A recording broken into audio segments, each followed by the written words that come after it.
my guest is here. Tucker call Mark Sleboda. How you doing, Mark? You doing okay this morning? Well, this evening for you. I don't know really how to take that. Tucker Carlson? I mean, well, no, I was talking about Tucker. Really, Jamal? No, Tucker did a 9/11 documentary, and it was good. It was exceptional, actually. And I was talking to the audience about that as I switched over, and my brain just lingered.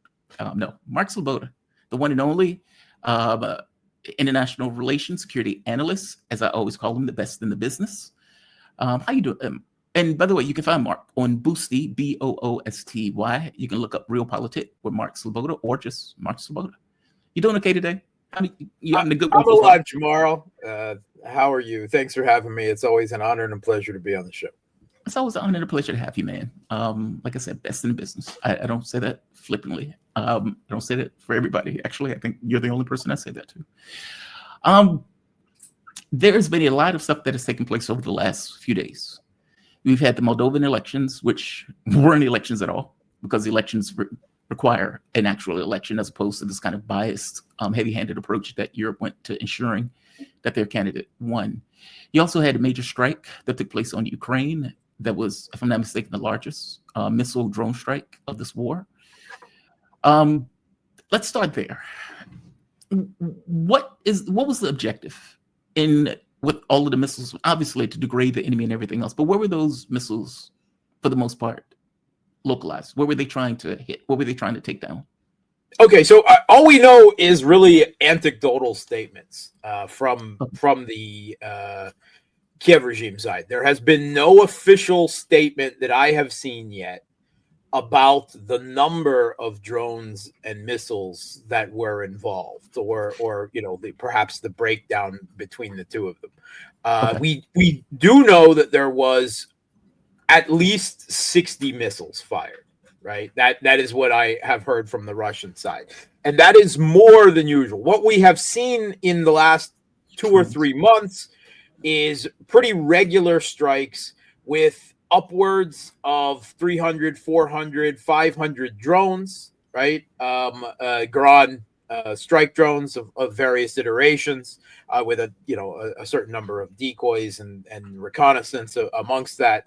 And then roughly around 20 or 30 missile strikes in the same evening, which, according to the production numbers that we have gotten from the Western media about Russian missiles, that means that Russia is shelving missiles, right? That they're stockpiling, that they're not firing everything that they're making on a regular basis. Preparing for a third world war. Yeah. War with NATO, right? Yeah. Direct war with NATO. This latest strike, we saw perhaps 2 or 3 times the usual number of missiles, and a presumption of, again, hundreds of Garan drones. We don't know how many. Anecdotally, we're told that this may be the largest strike. Now, remember, we've reported that now several times in the last 2 months, because the largest one keep increasing in size. Yes. So this would probably then be in excess of 700 missiles and drones, if that were true. And again, not having a breakdown between the two of them is really not very useful. It would be much more useful to know roughly how many drones and how many missiles. But what we're told of the strikes by the Kiev regime is they all hit kitten rescue centers, civilians, and kindergartens, hospitals. Especially maternity wards, and residential buildings. And the reality, of course, is that these strikes were a number of targets, right, across the country. But the principle was military industrial centers in, shall we say, the center of the country, Kiev, and the central areas of the country.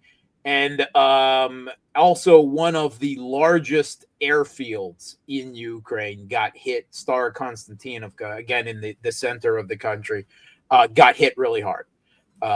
We don't know how hard, right, because we're not hearing much from the Kiev regime. But we know that those were the targets. And we have some videos of incoming drone and missile strikes that are filmed by locals in Ukraine at risk of imprisonment and so forth, and released on Telegram. And but other than that, we don't know much for certain. Well, we never know much for certain. We know what the Kiev regime tells us, and then usually the Russian Ministry of Defense just says something like all targets were engaged. that's yeah. So, but usually it does give us a rough idea of the numbers involved, and this time we don't have that. But there was an exchange of fire. The Kiev regime did also conduct strikes out of Belgorod, or into Belgorod, out of actually Kharkov city. And we have video from on the ground in Kharkov of these multiple launch rocket systems being fired. And I presume that this is HIMARS because of the range involved. So they were fired from within Kharkov, which is, of course, a war crime to fire a multiple launch rocket system from a civilian area using their own civilians as cover. Not that they haven't regularly done this during the conflict, but I mean, this time there's a clear video. They targeted energy infrastructure in Belgorod, which did result in temporarily, for a number of hours, power going off in Belgorod. What I find, most telling about that is this is a long-range strike in mainland Russia, right, if you will, not parts of what was formerly Ukraine that Russia now claims, but Russia by a HIMARS system. And we have previously been told by the U.S., by New York Times, multiple times, we have been told that every single HIMARS strike receives targeting data and green light from the United States. Yes. Every single strike. And over the weekend, we heard news from the Trump administration that they were perfectly fine with long-range strikes within Russia, meaning with U.S. provided weapons, whether they go through a NATO middleman or this fiction of trying to separate themselves, political responsibility from the conflict, while absolutely nothing policy-wise has changed. Now, there have not been such long-range strikes using these HIMARS system, using attack missiles, since Trump took office. So this is a direct return to the Biden policy that was taking place right before Trump took office, a policy that himself, Trump at the time, said was crazy and would lead directly to World War III, right? He said that straight up. So now he has returned to that policy. And that's what we have. These strikes cannot take place without not only U.S. intelligence, right, and targeting and green light, but U.S. personnel, U.S. technical specialists that are there. Now there might be an actual Ukrainian pushing the button or in the room when the button, in the area when the button is pushed. But this, let's cut through the BS. This was a Trump administration missile strike on a Russian city. That's it. Yes. I guess the question is, what is the Russian response to this? They're going to just continue the course, no changes. More than likely. I don't think you're going to see a big. I mean, Russia is continually increasing the number of its long range strikes already. Right? Yes. They could easily claim that any next big strike is a response, but I don't think yet that they will respond to the Trump administration. I mean, they're certainly not going to respond to either rhetorically. I don't think, because they're still playing the game of blowing smoke up Trump's posterior. Right? They're still playing that game. They're still playing the diplomatic game with Trump, where at least Putin and, shall we say, Peskov, and people directly associated with the president, never says anything particularly offensive or critical against Trump, right? No matter what Trump himself says. Now, Medvedev is the designated bad cop and has occasionally said disparaging things about Trump, but then he usually returns to, as he has recently, more neutral language. And it's this game of buttering Trump, of manipulating Trump that everyone plays, right? The Europeans play it, the Arab states play it, the people in his own administration and Congress play it. Everyone plays this game of manipulating Trump, and the Kremlin is still, for whatever reason that they are, even though it hasn't really achieved anything. I mean, could you argue it's bought them some time? I mean, not really. I don't think that's actually, I don't think it's bought them anything, because the Trump administration hasn't, is withholding from, shall we say, more sanctions simply because it doesn't have more sanctions that it can issue, right? I mean, maybe it gave them a few months without long-range missile strikes, but those aren't, those are at best, maybe not flea stings, but bee stings, right? They're not, certainly not enough to, divert Russia's course in the conflict, strategically, politically, or anything like that. Now, we also have a lot of talk now again about Tomahawks. Yes, and I could play the clip if you want by Kellogg, where Kellogg is pointing out effectively. But see, this one is a little bit weird, because they're attributing something. I'll play for you first, and we can discuss after. This is Kellogg. I believe this is Fox News, obviously. That's one of the reasons I believe. I just want to clarify. Are you saying that it is the president's position that Ukraine can conduct long-range strikes into Russia, that has been authorized by the president? I think reading what he has said, and reading what Vice President Vance has said, as well as Secretary Rubio, the answer is yes. Use the ability to hit deep. There are no such things as sanctuaries. That's one of the reasons I believe that this last week, and it has been confirmed, that President Zelensky asked President Trump to get Tomahawk missiles, which give you a depth. They're really good systems. America makes the best systems in the world. Are we giving him the Tomahawks? Well, that decision has not been made, but he's asked. So Zelensky is asked. I mean, this entire comment to me is a little bit weird. It is.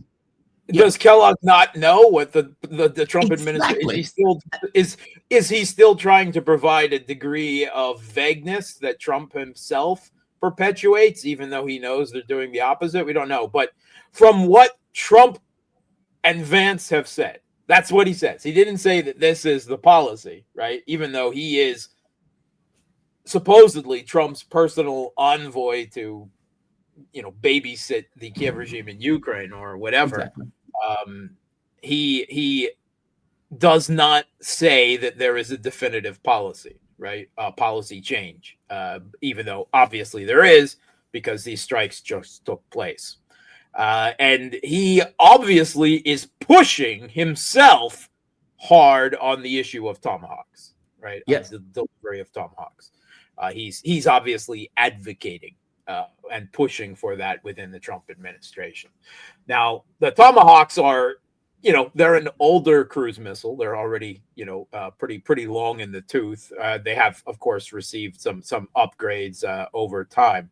But I think most importantly with the Tomahawks is the question of delivery, because until the U.S. pulled out of the Short and Intermediate Range Nuclear Forces Treaty, Tomahawks were not allowed and supposedly didn't have the capability to be fired from the ground, right? That was something that was forbidden according, to that bilateral treaty between the U.S. and Russia. Now, they were launched from air, right? From aircraft and from submarines, right? That's why for the last decades we've seen pictures of Tomahawks launched from submarines, aircraft, some surface ships, and the like. But so now we do know that the U.S. has suddenly rolled out, as if it always had them, a certain number of them anyway, ground-based launchers, Typhoon systems, which Germany itself has been pushing to have delivered to Europe, evidently, that can fire the Tomahawks. But these are, let's going to be honest, these are big, cumbersome targets, right? They would have to travel on roads. They would be very obvious, which means that they would probably, if they transferred Tomahawks, they would have to be fired from probably F-16s, right?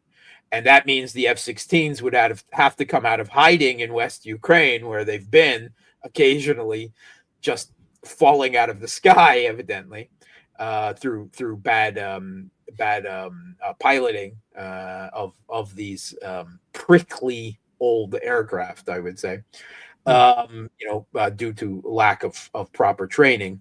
And they would have to come close to the contact line, which would mean exposing them to Russia's more modern aircraft with much longer range radar and much longer range air-to-air missiles, right? As well as exposing them to Russian air defense systems like the S-400, which would, it would be extremely dangerous. They would rapidly start using a capability of firing them. But I think the most important thing when considering transferring the Tomahawks, well, again, they have to be fired by Americans. This is not a system that can be fired by Ukrainians. So it would be another long-range sister fired by the Americans. But also, it is a strategic weapon as well as a conventional one, which means it can carry a nuclear warhead. Which means that if they were fired, by, quote, Kiev, i.e. the Americans, into Russia, that every shot Russia would not have an immediate knowledge of whether that missile heading to, I don't know, Moscow, Russian military command in Rostov, St. Petersburg, is carrying a conventional or a strategic warhead, a first strike capability. And you can say, oh, it's unlikely, the Americans wouldn't do that. That's fine. But militaries don't work on those terms. Militaries are they work on contingencies. They have to prepare for the worst case scenario, and they have to consider the possibilities, the worst possibilities of every potential such strike, which means they would have to consider responding in kind with a nuclear strike on the United States or U.S. military facilities in Europe. So that is probably why the Biden administration ultimately held off on providing the Tomahawks, even though there was talk of this a month ago when Biden was still in office. But now this talk is resuscitated. And you have a number of people within the Trump administration, within the Congress, within Europe, that are just apparently dying for World War III, that are literally, begging for direct conflict with Russia, potentially of a nuclear nature. And obviously from his article last week in The Atlantic, the arch neocon Robert Kagan, the husband of Victoria Nuland, is one of those, because he was advocating for exactly that America should not be afraid of any Russian response. They should just pretend that there will be no response, basically because Russia has not provided a response of that kind, against the proxy masters, as Kagan himself admitted, according to historical and military precedent, Russia has every right to do, and he wonders why Russia hasn't done it. And he chooses to interpret it as Russian weakness. Whether that is military weakness or weakness of will, that is how he interprets it, which is, to me, a water slide directly to apocalypse. It is, but see, this is the argument I used to make with Iran also, that every step that you've taken out of pragmatism has not been interpreted as pragmatic. It's just been interpreted as weakness. It eggs them on. Okay. Wow. Okay, so if a Tomahawk missile hits Moscow, all bets are off. Or all bets are off. I mean, at that point, Russia not even hitting. If a Tomahawk is launched towards Moscow, then all bets are off. They don't seem to be concerned about nuclear war. I don't, and I got to be honest. I mean, some people may be, but obviously there are enough people, within the Trump administration, within the European political elite, that do not fear nuclear war. So in their mind, Russia is not going to respond. In their mind, yes. If they put troops in Ukraine, Russia is not really going to respond. They're just saying they're going to respond, but they're not really going to respond. Yes. As if there's no line that, that Russia at some point will say, we don't have a choice. But they said that about Ukraine also, though. This idea of, well, we can invade Ukraine, we can overthrow the government of Ukraine. Russia is not going to respond. Russia did respond to that. Yes. Yeah, this is terrifying. This is terrifying. There was another article that came out right here.